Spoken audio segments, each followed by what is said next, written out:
Welcome, welcome to the Heal with Goat show. I am so excited to be here today with Molly. I was waiting for this opportunity because since I met Molly, I've been inspired and I've just been excited to talk to her with you together and bring her story to you because it's a story that's moving, it's inspiring, it's empowering. Hi, Marina. Hi, Salud. Aloha. So nice to be with you. But before I go in and I bring Molly in, I just want to let you guys know two upcoming shows. I don't know necessarily that they're the next ones, but they sent me their books and I wanted to share with you. So, Daddy Has Cancer. This is a child and a mother that wrote this book about their experience with the husband, the father who had cancer. So I'm very looking forward to speak with them. I love when people transform something difficult that they're going through, that they went through, and they bring so much amazingness to the world. Hey, Anna. The other one is this 17-year-old who has, I think it says Duquesne or Duchenne. It's a muscular dystrophy. I actually know somebody who has a son who has it, and my babysitter's son had it, and he passed away. So he wrote this book. I can't wait. This is people that are changing the world for the better through their adversity, through their challenges. And I just love to meet those are heroes. I love meeting them. And Molly is one of them. And let's not waste any more time. Welcome, Molly. Hello. Here. I'm still I work part-time at the ski resort. I live in a huge ski resort town. We have a ski resort in North America in Park City, Utah. So anyway, I still have my little Park City shirt on. Oh my God, you live in Utah? I'm coming to visit you. I'm coming to Utah is one of my favorite places. It's it was on my bucket list to go to Bryce and Zion. Yes. It was not on my husband's bucket list, but it wasn't mine. So every year it got postponed until one day I came to him and I said to him, honey, I'm only getting older and I'm not going to be able to do these hikes. So I'm going, either you're coming with me or I'm going with a friend. He said, did you go? We went, and he said afterwards that it was his best vacation ever in his life. Talk about, I'm not a good meditating kind of a person. For me, I meditate through walk. Yes. And I did the most deep thinking and soul finding and through that walk in those places. Hi, Renata. It was amazing. It was beyond. So expect a guest at some point. I'm gonna come visit you, and then I'm gonna go to the parks. Yeah, I'm in northern Utah, so we have a lot more pine trees and aspen trees. Wow. So southern Utah, where you were, is drier and red rock. It's beautiful all around. But I'll take a car and I'll go by. What is Salud saying? Years ago. Ooh. Oh, really? But Salud, you go everywhere. Salud is leaving the nomad life and she's going from place to place. She's amazing. I just left her a message on her page that I hope she's writing a book because I'm sure she has much to share. But anyway, let's begin. I want to hear from you. I want to hear your story. I know part of your story because I've listened to you speak, but it's different than it's the conversation. So take us back. Wow. So I'm an interesting person with an interesting story. I'm very much, my degree is in music, dance, theater. So I'm a performer. I have many, many friends on Broadway, and my heart, New York City is just my home in my heart and in my soul. But here I am living in Park City, in the mountains. So I have like this musical side of me and this athletic outdoors side of me. And, one is this glitzy glamour, like actress, and the other is this rough mountain biking, like sweaty outdoors. And I guess you could say my story is similar. Like I have this real dirty, nitty gritty, tragic, difficult story. But then I have this other side of me that is still so fun, and I love comedy. And so and I've never really said this before or thought of this before until just now, but just like I have found a way to incorporate, my love of the stage and performing while living in this small mountain town, I've also found a way to incorporate this tragic story into my life and into my personality and the way I live, and somehow make it all work, even though it's not what, I planned. So, I became a mother, 13, no, it was 15 years ago. I had my little girl, Lucy, and she had this beautiful curly blonde hair and these big blue eyes. I don't know if you can see my eyes. She had these big blue eyes, and it was tough. I did not enjoy the transition to motherhood. It was really hard, not really something I had planned on or really even wanted in my life. I just wanted to be on Broadway and travel the world and be married, but not have kids. And other people say, like, I just always wanted to be a mom, but that wasn't the case for me. So that was complicated. It was really hard, but I did finally get to a point where I was functioning and adjusting to motherhood and enjoying it. And that's when the extreme unexpected, I mean, the pregnancy was unexpected, but even more so was right before Lucy turned 2. I had just finished playing the role of Peter Pan, which was like a dream role for me. I'm 5'1". I'm like a little amateur gymnast, dancer, and I had this short pixie, and it was just like a role written for me. And my little Lucy loved coming to the show. She would dress up like Tinkerbell, and I was planning her second birthday party, and it was going to be Peter Pan themed. And she was in her car seat. We were leaving our church parking lot, and I had strapped her in, and I turned around and I handed her a Tupperware full of sliced apples that I'd prepared that morning, because she had been pretty upset throughout the church meeting. And I thought, she's hungry and tired, and maybe if I give her these apples and these snacks, it'll help calm her down. And right when I went to turn the key in the ignition, I could hear her choking. And I could tell that it was severe. It wasn't just like a little, clearing of your throat, but it was a true desperate situation. So I turned the car off. I raced around and I got her out of her car seat, and I yelled for my husband to come help. And he took her from me and he started doing the Heimlich maneuver. He was very calm.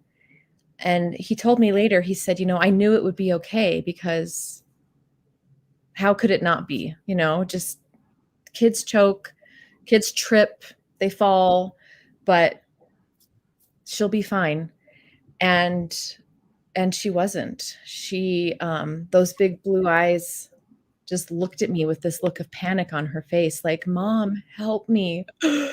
And it was just lodged in such a way, it was not coming out with the Heimlich. So my husband raced next door to our church building. There happened to be right next door a fire station. And I thought, oh my gosh, thank goodness. And he made it to the fire station. He actually draped Zoe over his arm like this. And he was hoping that the jostling while he ran would actually, dislodge the apple piece. And he made it to the fire station, and it was actually locked. The firemen were like away out grocery shopping. And I just don't think it's that common that the emergency comes to them. They usually go to the emergency. And so we started yelling for help. Someone called 911, and people started just rushing out of the church building. And we had doctors and nurses. We had the head of Summit County Search and Rescue. They were all there, and they all knew the right things to do. And yet still it was just lodged right down before her lungs split. So it was really deep. And I went into shock. I laid on the cement of the grass. I started losing all the feeling in my limbs. Somebody said, "Who has a pocket knife? We can try to do a trach and just cut it." I mean, it was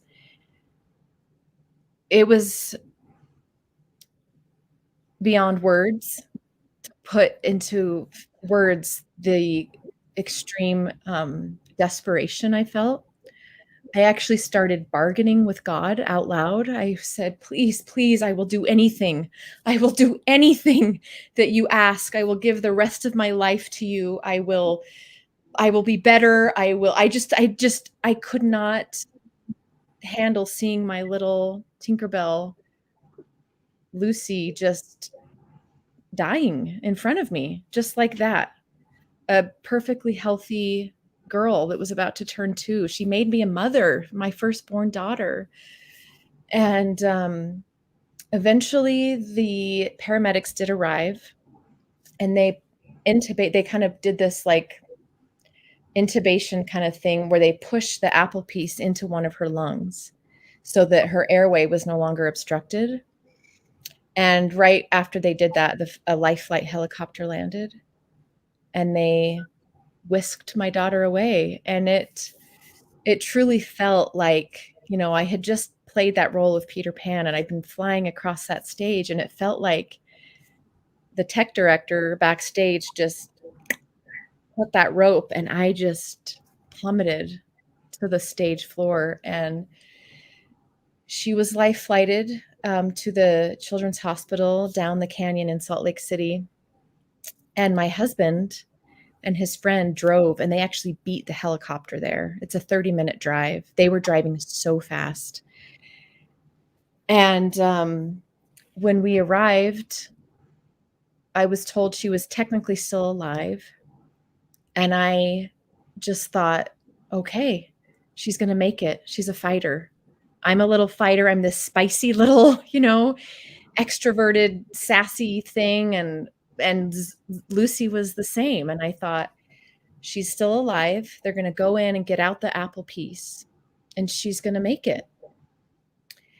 And she had actually been without oxygen for 21 minutes. And they did eventually go in and remove the apple piece, which at that point was like about the size of my pinky nail, just this tiny little piece. And we spent 4 days in the hospital with her, doing tests and praying, and surrounded by so many friends and family. But her brain damage was just too severe.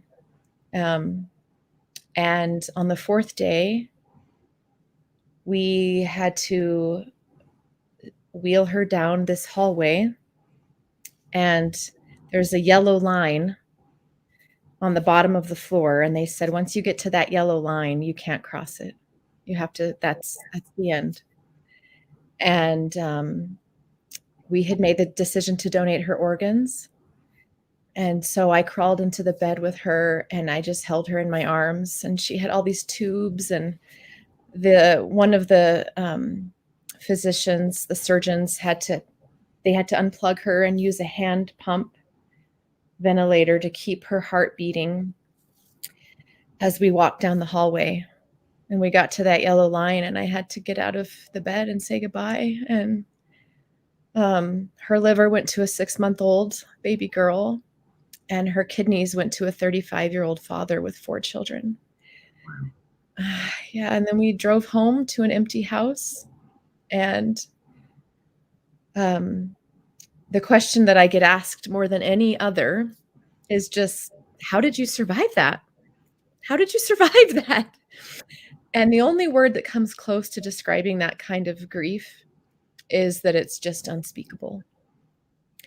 But what I started to do, as someone who is very emotive, and I'm a writer, I'm a creative, I just blogged my way through my grief. That was during the blogging days. This was before Instagram.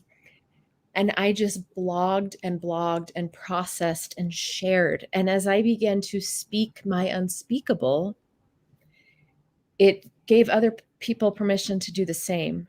And it created this beautiful network of connection. I mean, there are people walking around the world with my daughter's organs in her body and talk about connection. Like, I am intrinsically connected to these other human beings. And so when people ask me that, you know, how did you get through this? Is I began to speak my unspeakable. And what happened is I learned that the magic ingredient for healing is connection, connecting with others. I would not have been able to survive. Oh, thank you. Salute. She does. She lives on. She lives on in others. And as you know, I have somehow, as I began to blog, and then I would ask to get to speak at events, and I would speak for huge donor ceremonies and medical schools, and I would speak to doctors. And I can't believe that I turned my skills and my talents of speaking, or excuse me, performing, into now I do public speaking. And I've been able to share more about the power of connection, why it's so healing, why it's so important, how to create more of it in our lives, and how that is what saved me. Molly, I can't fathom. There's so many thoughts that come to mind when as you're speaking. At least the way my brain works, I'm visualizing the situation. It's almost like I see the car and I see Lucy and I see the people and I see everything, and I am experiencing with you what you went through, and it's life shattering. It's unspeakable. Exactly. Exactly. I have questions, but yeah. I have a question about the donation. Okay.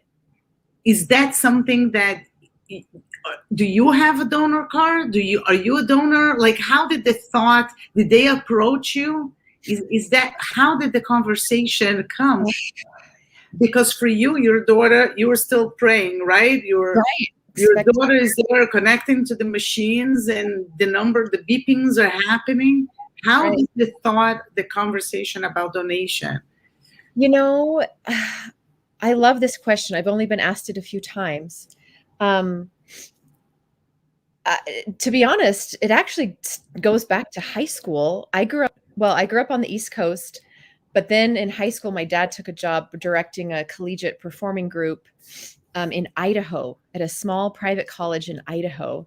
And in Idaho, you can get your driver's license when you're 14. Heaven help me, because of all the farm equipment and like farmers. I think it's 15 now.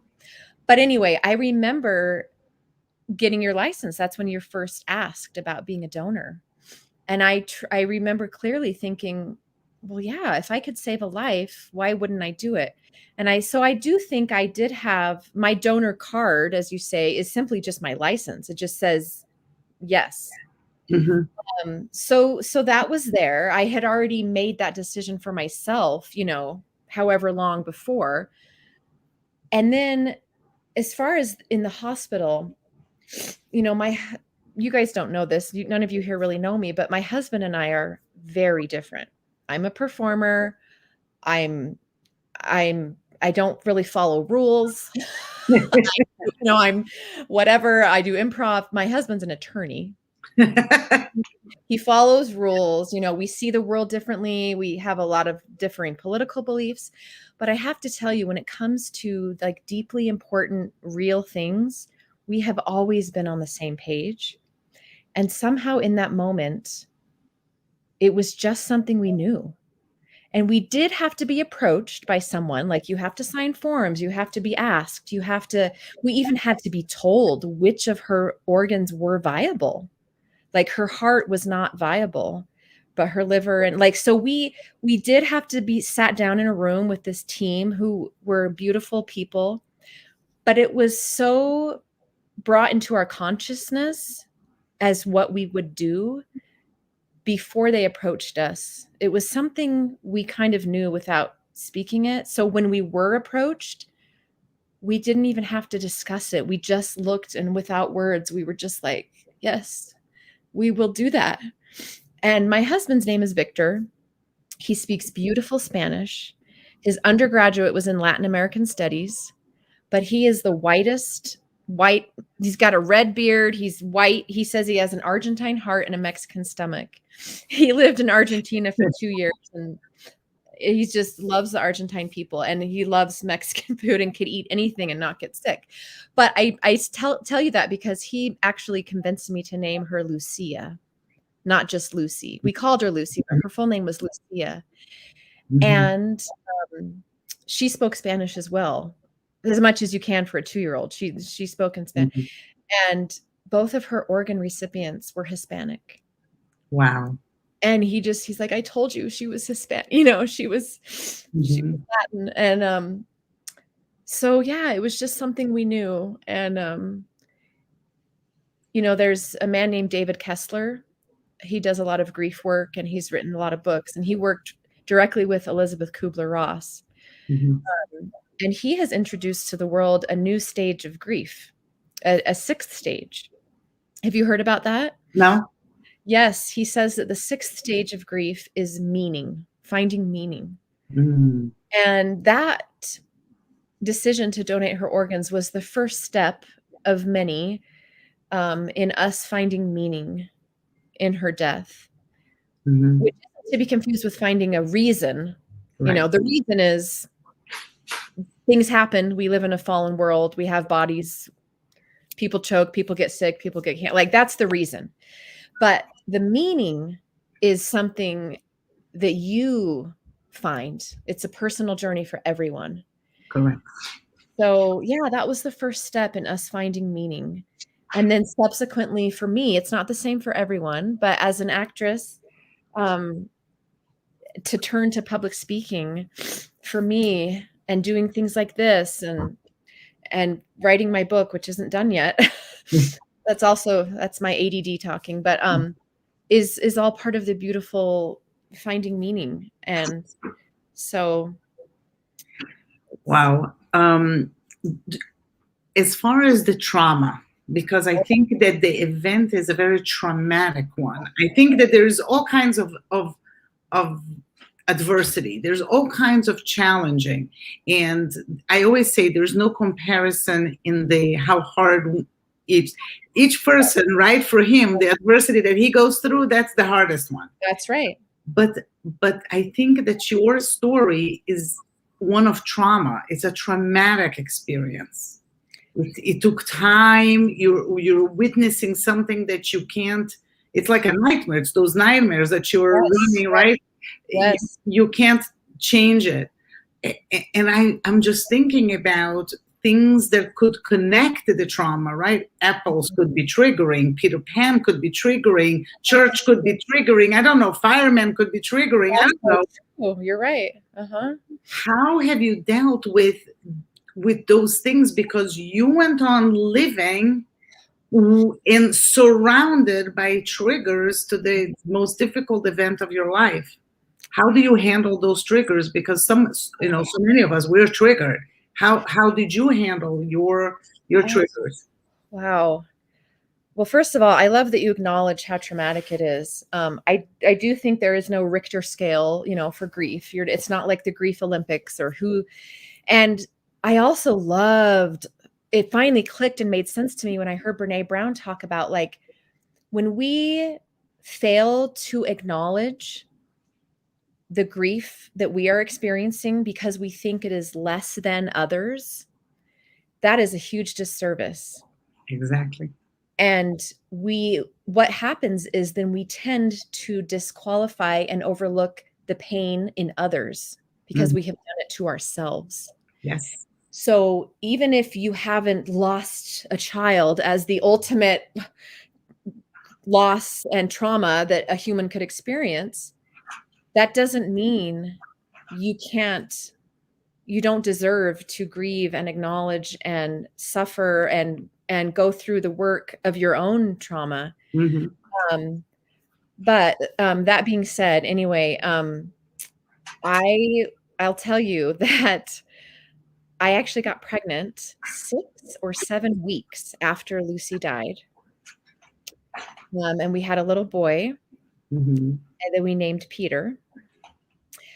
And when we brought him home from the hospital, I said to my husband, "Well, the plan is for me not to sleep for the next year, and I will just watch him with every breath he takes."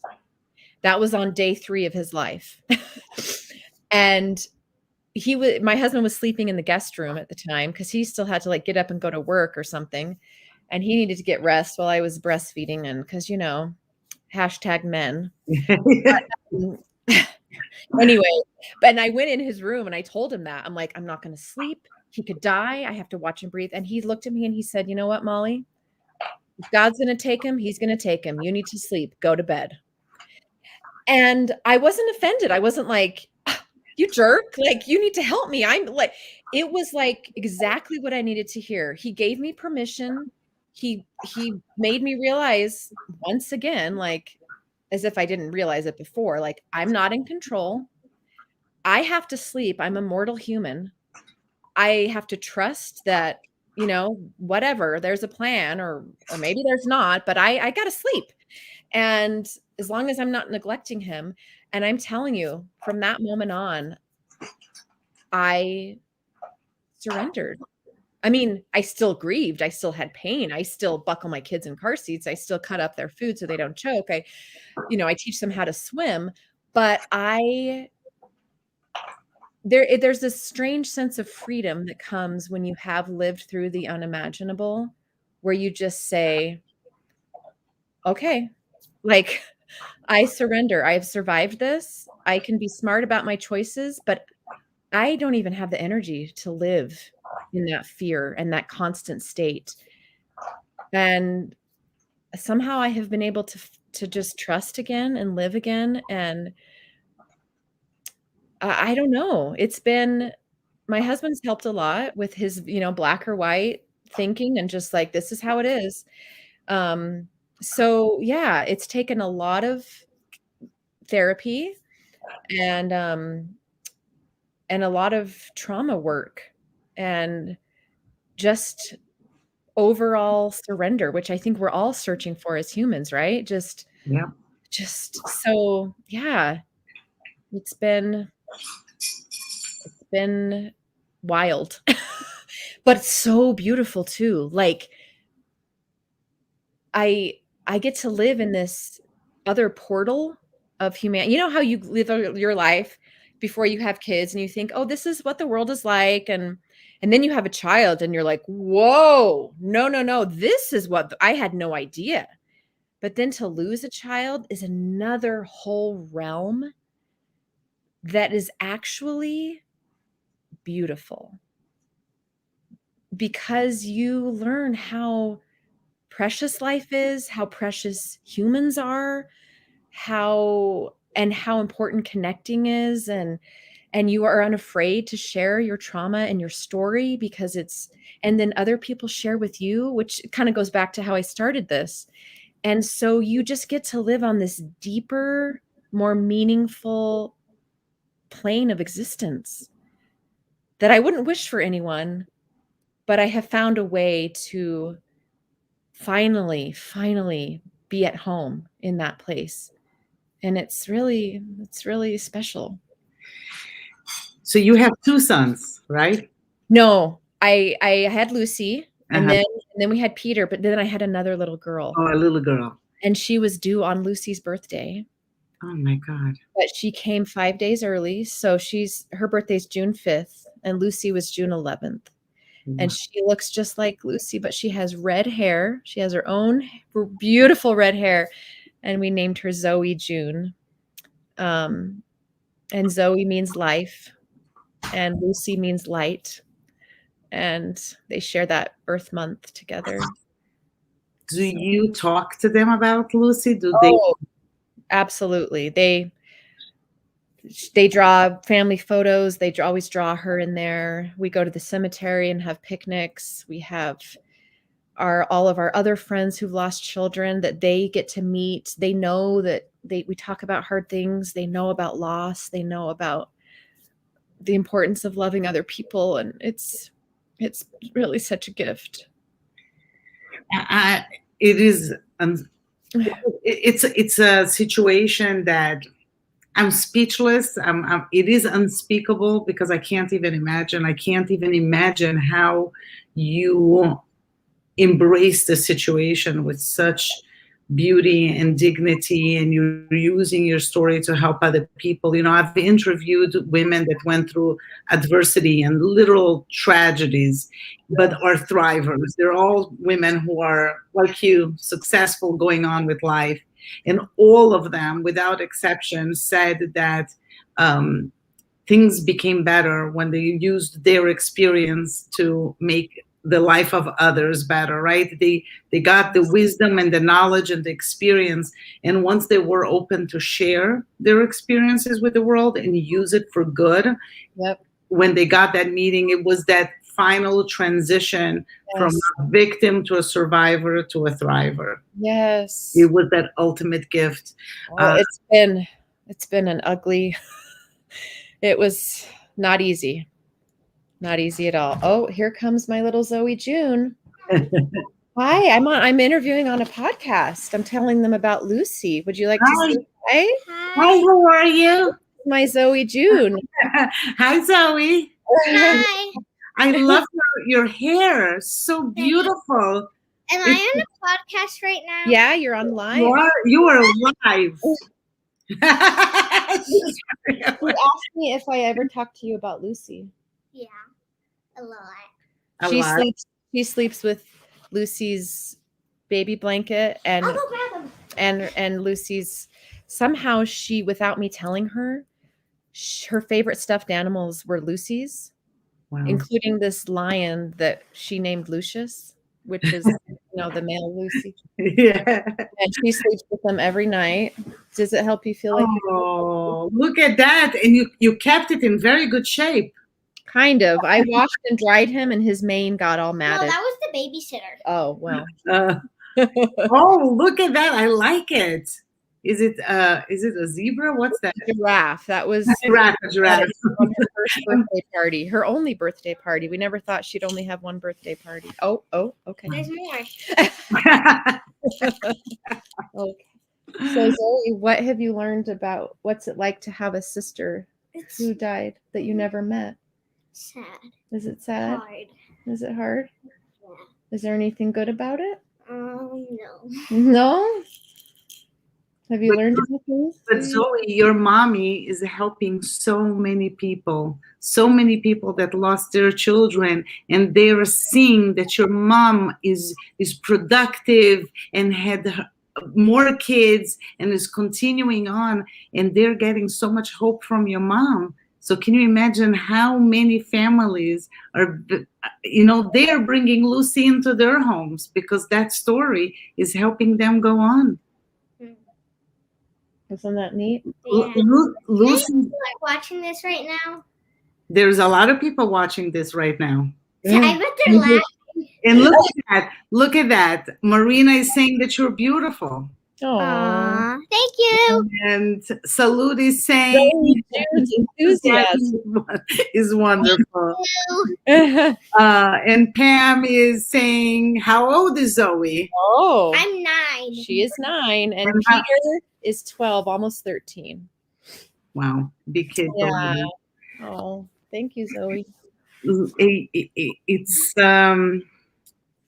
It's incredible. Did you do any memorial? Did you create something? Did you write a book in her honor? Like, is there anything that you're doing in that regard? So I have been writing a book. I wrote my blog could just be a book. Yes. Yeah. But so my book will be called the same title as my keynote speech, which is The Commodity of Connection. Mm-hmm. How authentic connection with others is our most valuable commodity. Mm-hmm. I wanted to land on a message that applies to everyone. I want to be able to speak to big corporations as well as moms, yoga retreats, as well as I speak to like real estate companies. because I wanted it to be a message that applied to everyone. Mhm. So I'm working on that. And then my castmates from Peter Pan, Mhm. they planted a beautiful tree in the park in honor of Mhm. Lucy. And my good friend goes every year on her birthday and ties pink ribbons on it. And then Good. it's so fun to see all the kids playing at the park under her tree. Must be so meaningful. I think that it would be a great thing if you and Zoe wrote a book together, and Peter, and wrote a children's book to help, That's a great idea. I think, to help other kids who experienced something like that to go through. I think that Peter and Zoe can add so much of their feelings and You know, you're the second person to tell me that. There's another woman who follows me on Instagram who works in media, film, and Jack Black, and she does all, and she keeps saying, you need to write. And I'd never thought of writing a children's book, but you're the second person. And, you know, it's a lot less overwhelming than thinking of a big, and I like that idea. I think it's that what Zoe and Peter experience is something very unique and confusing, and I think that they can, you know, participate and feel like they're doing that, they are giving meaning to their lives, right? That they came after, Yeah. for, you know, and having experienced that and share that with the kids. I don't know. I don't know. Yeah. I had a feeling like I would love to see a kid's book on that. Yeah. Thank you for telling me that. That's getting the juices flowing. I'm giving you more. Well, I'm giving you more work. You know, when we were in the back there, you were telling me, you know, I have to manage my life. I'm doing so much, and here I am, woman, get working. If it's something that feels right and feels good, and it just flows, it's not work. It's, you know, it's the right thing. I also think that the children's book, she's saying, do it. She said she would buy it. Okay, one customer. Yeah, two. I'll buy two. Okay, that's so great. So tell me. I can show you a photo of. Yes, show me. How do I do? Do I do share, or do I hold it up? I was thinking if I should share my laptop or my, you know, screen, or you could do either way. I'm trying to think where I have one that's. Anyway. Yeah. They want Zoe and Peter as co-authors. I agree. That's a good idea. You can hold the picture, or you can put it on your screen again. Whoops. Is it working? Down. Okay. Well. Oh, screen sharing was canceled. Okay. I don't know. I'm trying to think where I have pictures that are easy to get to. I don't want to make you guys sit here and wait. So no, that's okay. You can just give my followers my Instagram or my website, and I will give everything. And if you want to join the Heal with Gold, then if somebody has a question for you, they can ask you directly. Okay, cool. So tell me a little bit about your career. What are you focusing on? What do you want to do? Because you are a speaker, but you were also working in what is it, with skiing? Yeah, I just work super part-time at the ski resort just in the winter time. It's just a fun way to get out and hang out with other moms, and my whole family, we get like season passes. And so that's just kind of for fun. Nothing. Yeah, it's just for fun. And then so I have a big speech coming up on Tuesday. It's like this big corporate speech for 1,400 employees. So that is what I really love. I actually just did film a commercial. Tell us about Lume. Okay. Yeah, so it's actually pronounced Lume. Lume. Okay. Tell us about Lume, because that was a funny campaign. It's very funny. They do great commercials. So it was started by a female OBGYN. And it's this deodorant that you can actually put on your feet, your pits, and your privates. Mm-hmm. Oh yes, me dancing in the kitchen. Who's that? We'll have to talk about that. Yeah. And so they just launched a new body wash. It's called acidified body wash, which keeps your body's acidity level high, which is actually a good thing, because when your acidity level gets low, then that's when bacteria actually eats your sweat and farts out BO. I learned all this from my script. Anyway, so I got to launch their new body wash campaign. It was a pretty big commercial. So that was fun. So I do my speaking, and then I just do random. I used to do a lot of stage singing, dancing on stage. That takes so much rehearsal time. Doesn't pay great, and you're away from the family a lot. So I'm focusing more on commercial and like voiceover stuff. And then I also do comedy content writing. Like I'm a copywriter for another funny company called Balls. It's a men's electric trimmer for their private parts. Oh, wow. Yes. If anyone wants a discount code, I have a good one that will give you 35% off. It's a stocking stuffer for your teenage boys or your husbands, and they're not as hairy and smelly. I see, that's what I mean. I have this tragic story, but then I do these funny commercials, and I do comedy content writing for men's balls trimmer. And somehow I'm like, okay, these are all the parts of me, not anatomical parts. These are all the sides of me, and I somehow get to use them all. And so people are always like, wait, they connect with me. They're like laughing, or we're joking around. I'm just being myself. And then the next time they meet me, they're like, wait, you've lost a child? And you have to embrace all sides of yourself. And I think that this is so important. I spoke to a mother who lost a child to overdose. And I talked to her about the concept that you think, right, that the mother who lost a child may feel that the world expects of her to be sad forever. Because how can a mother who lost a child ever smile again? And so because you believe that people think that, then you impose that on yourself, even though this is unspoken. Nobody ever said that. Exactly. Right? And she said that she really felt that. And that she felt it. And she said, it's not that a day goes by that I'm not thinking about my child. Sorry, I'm closing. But I want to be able to, I want to be able to laugh, and I want to be able to live. And for sure. It's very tricky. All the things that we have a lot of learning and growing to do as an American society when it comes to grief and grieving and support. And I am currently interviewing somebody, but she didn't want me to do live. So it's being recorded. And then at some point I'm going to release it as a recording. But I'm interviewing a woman who's in hospice. And she is at the very end of her life. And it could be days, it could be a few weeks. And it's not easy, but she made so much peace with the concept of dying, and with the concept that she believes that this is not it, that there's more to So she doesn't have the fear and the anxiety and the stress, and because she's so okay with the fact that her days are counted. And interviewing her, it's a very interesting experience, because you're talking to somebody who knows that, within 2 months, she's no longer with us. Right. And which, I mean, we all know we're going to die. We just don't know when, and we just don't think about it, which is okay. We can't live in that heaviness all the time, but. That's right.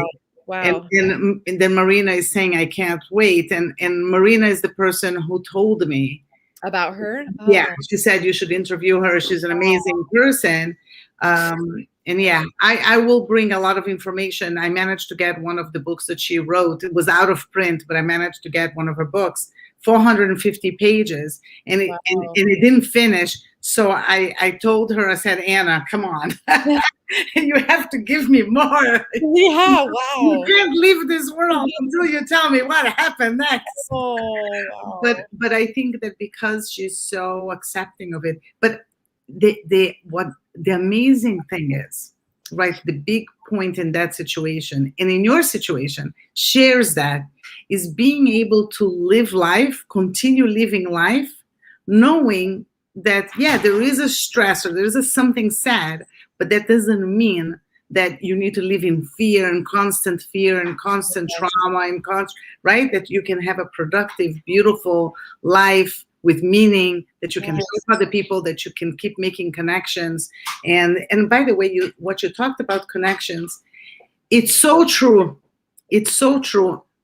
To start, we met through Matana, my friend, my dear, like a sister to me. And she has connected me with so many people and so many of the speakers that I had here. And these connections have transformed and blossomed into friendships. And today she texted me that one of the people that I connected with became so important in her life, and her sister started working for her. And she said, I'm so grateful. And I said, we're just vessels. We're just creating these connections. But when we give value to other humans, right, what we can give and what we can get. And I was actually even talking to my coach about the fact that I had a very hard time receiving. My husband, he was sick in the last 2 years. He had 2 strokes. He had a tumor. So we went through a lot. But one of the things that was very hard for me during that period of time was to accept help. And I had to do a lot of introspection and try to understand, where does it come, this inability of receiving? Because it could be an ego. It could be, right, you're thinking that you were above and you're just giving, you don't get. And it took me all of that introspection to learn that allowing for other people to give you is a form of giving, because you, right, you are giving of yourself, you're giving your situation, you're giving your story and welcome for them to be able to be the givers. That it's a form of giving in itself. That's so true. And it was really at that moment, I was okay accepting, and I received so many prayers and dinners and help, and it was so crucial. And that's when the healing was able to begin. Wow. Because I wasn't together. It was a community effort. And yeah. How is he doing now?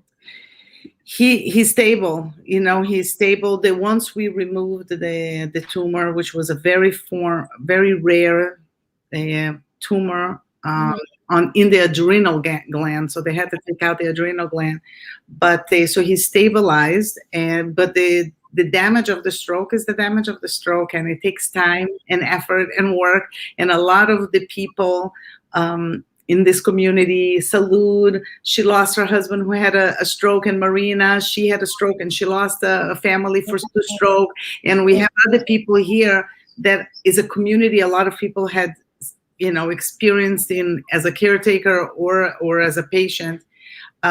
We know that the whole process of recovery from a stroke is lifelong, doesn't end. But you know what? I tell you, the more I talk to people, I see we're all going through something. We're all fighting a fight. We have different challenges, but no one is free from those challenges. And somehow I think that at the end of the day, if we had to choose our tragedy, right, we would still take the one we had, just because we navigated it. And now we know, like, I don't want to have to deal with something completely different. I have to go through this whole experience not knowing how to navigate the situation. Right. Yep.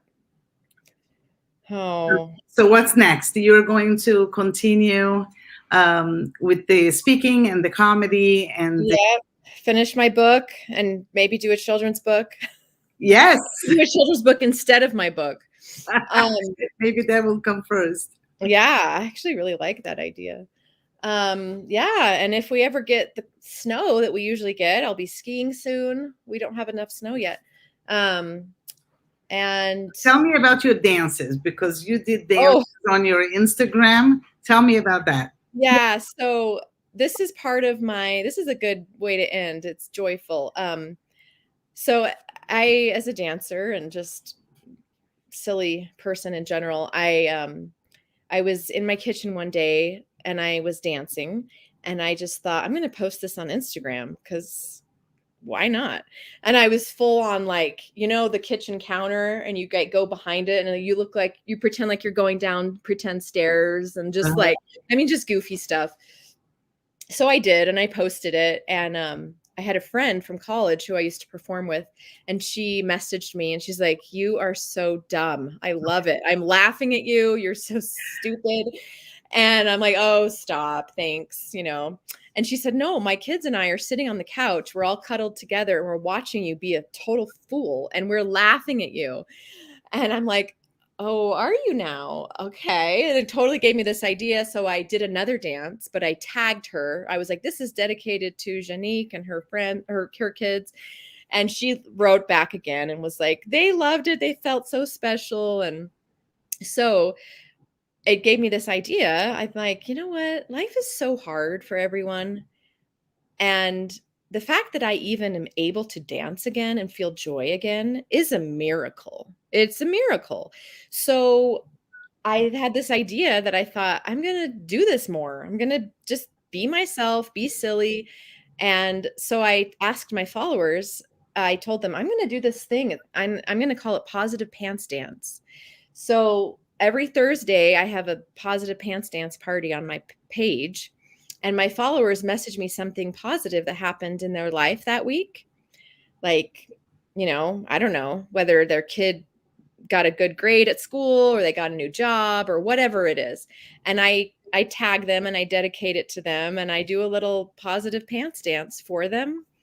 And it's another way to create connection and community, and just by being myself, because we can only connect with what is real, and it's just fun. It's just, this is what you just said is so true, because social media is taking away a little bit the realness of who we are. We're playing a part that it's not us, and we're dressing and we're using filters in a way that I saw somebody and I'm like, I don't know who this person is, and because it's so different than her Instagram page, I'm like, whoa.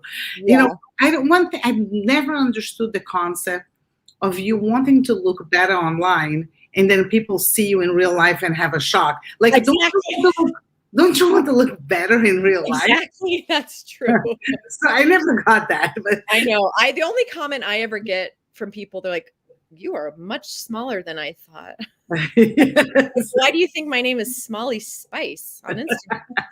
Well, because it sounds like Molly Bice. I'm like, well, that's true too, but I'm 5'1". Come on. Anyway.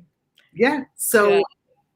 But we are doing this to ourselves. We're creating this fake, because last week I interviewed Patrice and we were talking about how the media makes us look a certain way and how can we stop it. It's no longer just the media, right? We're perpetuating this, very few accounts in comparison with all the accounts. It's just really authentic people being who they are, and being silly and not trying to, not trying to be somebody else, trying to be. I'm in my jammies. I'm just like, whatever. I know. As a fashion designer, people tell me, Miriam, you need to have your makeup on. No, I am who I am. Yeah. I eat what I eat. I look what I look. And it gives other people permission to just be the same. Like exactly. Your energy on. It is what it is, I am. Because what you see is what you get. I love it. Oh, and who's that? Oh, you have to say who is that? LOL. Ethics and compliance. Yeah. Who wrote that? Because I can't see your name. I don't know. I worked for 25 years with ethics and compliance. So, and is that Matana? I wonder if Matana wrote that. Yes, Matana. How did I know? My sister. Because I worked with, and I live in, I breathe it, and it's definitely from my highest values, being truthful, being honest and having integrity. And that's such a big part of the whole picture. But Molly, I can't thank you enough. This is such a difficult story. Only you to be able to make us laugh when we're talking about something so sad. I feel so blessed that I was able to meet Zoe. And, Yeah, that was a fun little cameo. and maybe next time Peter will show up. Yeah. But I want to thank you for, I mean, the work that you're doing. I don't think you realize, I'm going to just say, and with this, and then you're going to say something. So think about something to say, but like a last message, but I'm going to say something. My collection, my clothing company, and I hardly ever speak about my clothing on the videos, but I am, because there is a reason why I'm speaking. Okay. It has the kintsugi, the Japanese kintsugi gold, right? The whole idea is about breaking and putting our pieces back together. And one day I got a message. It was an 11-minute message from somebody who didn't know me. She got my phone number from somebody else who had my number. And she introduced herself. She says, I'm really sorry that I'm going to leave you this very long message, but I wanted to tell you this. And I'm telling you this because I'm telling you this. Okay? I'm sharing the same message that she shared with me. I'm sharing it with you. She said, Miriam, one day you're going to die and you're going to go up in the sky and you're going to meet God, and He's going to take you to the highest of heights. You're going to go to the most beautiful place in heaven, and you're not going to know why. You're not going to have any idea how you deserved to be in this specific place. But I'm going to tell you why. You have no idea how your clothing are saving people. And to you, how your story, how your vulnerability, how sharing what happened with Lucia, you have no idea, because we tell it, right? I put this out with all my love, with trying to inspire and empower people to mend themselves, to show them that they're more beautiful after they broke and they did the work and they put themselves together, right? But I don't know how my clothing is reaching people. I don't know how many are reading the tags. I don't know how many understand. I don't know. I'm not privy to it. Right. So she said that she runs retreats and workshops that she does every 8 weeks. She wears my clothing and she starts the Friday night event by telling what's kintsugi. And she said the women come to her and they touch the gold and they cry and they see, they feel the hope that they can also put themselves together. What I'm trying to tell you is that you have no idea. You're telling the stories. You don't even know who's here. You don't know who's hearing. You don't know who's going to hear on replay. and you don't know how the story, how it's going to change their story, how it's going to change their lives. So I'm telling you that what you're doing is creating such kindness that you don't understand. The highest of heights. You're going to be up there with Lucia one day. In a long, long time when you're 120, but well, I don't want to live that long. Oh, thank you. I guess what I would leave with saying is, I always go back to this because it's one of my favorite quotes ever. It's that the cavity carved by pain can one day become our receptacle for joy. And, those of us who've had that deep, deep cavity just carved and chipped away at and painful, I think we get, like I was saying earlier, I get to fill it. And I just feel so grateful that I have this receptacle that can hold so much joy because I have felt so much sorrow. And I think it's a miracle that I can even say that I'm grateful for that. And it's just, I wouldn't have met you. I wouldn't have been doing, there's so many rich experiences and relationships that I just think,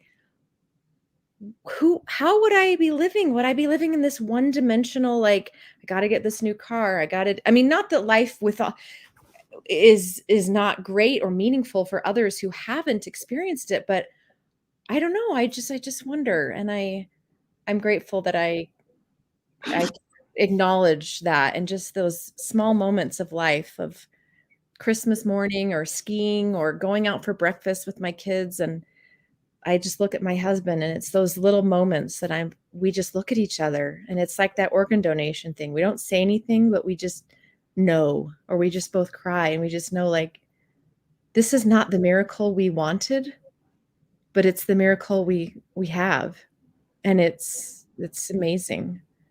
So you're incredible, and I'm going to put out to the world that we're going to meet in person very, very soon. yes, and you will help me become my Jewish self. You need to be your own self. You don't Well, need I know, but I'm part Jewish, and that's a whole story that we could talk about another time. So We will. We definitely will.